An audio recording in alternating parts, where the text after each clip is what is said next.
తాను సెలవు ఇచ్చిన మాటను 1000 తరముల వరకు అబ్రహాముతో తాను చేసిన నిబంధనను ఇస్సాకుతో తాను చేసిన ప్రమాణమును నిత్యము ఆయన జ్ఞాపకము చేసుకొనును. ఏం చేస్తాడంటే ఆయన తాను సెలవు ఇచ్చిన మాటను 1000 తరాల వరకు జ్ఞాపకం చేసుకుంటాడు. 1001వ సంవత్సరంలో దేవుడికి జ్ఞాపకం ఉన్నదా? మరి ఎందుకని అట్లా రాశారు?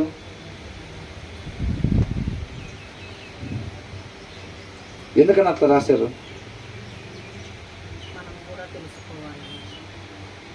ఇప్పటికి 1000 సంవత్సరాలు దాటిపోయిందిగా. అసలు దేవుడికి జ్ఞాపకం ఉంటుంది అంటారా? మాకు అక్కడ దాకా పోలేదు బ్రదర్. అసలు మనం చదివితే కదా డౌట్ రావడానికి. మీరు చెప్పాల్సినది ఏంటంటే చెప్పేసి వెళ్ళిపోతే మేము తినాల్సిన స్నాక్స్ తిని పెన్నరకాడ బయలుదేరిపోతాం ఎండబడక ముందే అంటారా? అట్లాంటి వాళ్ళు లేదులేండి ఇక్కడ, నాకు తెలుసుగా.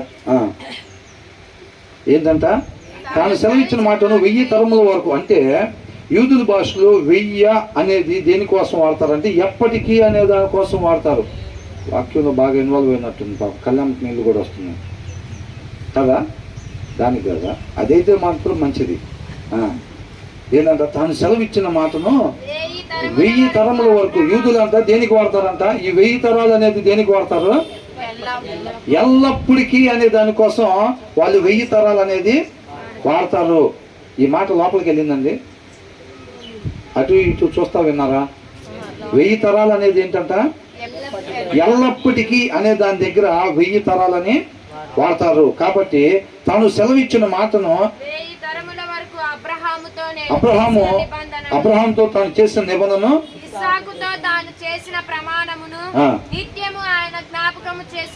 ఏం చేస్తాడంట? మనలాగా మాట ఇచ్చి మర్చిపోతాడంట.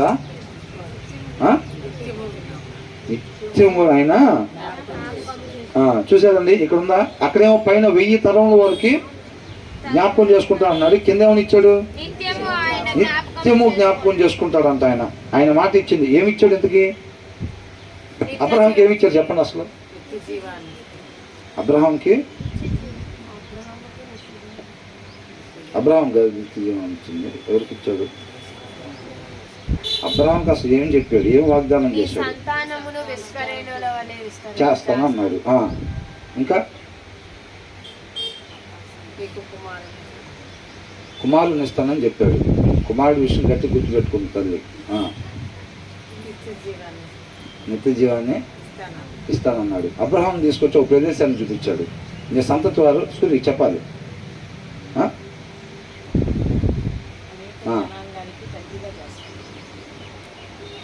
ఆ స్థలాన్ని చూపించి నీ సంతతి వారు ఈ భూమిని స్వతంత్ర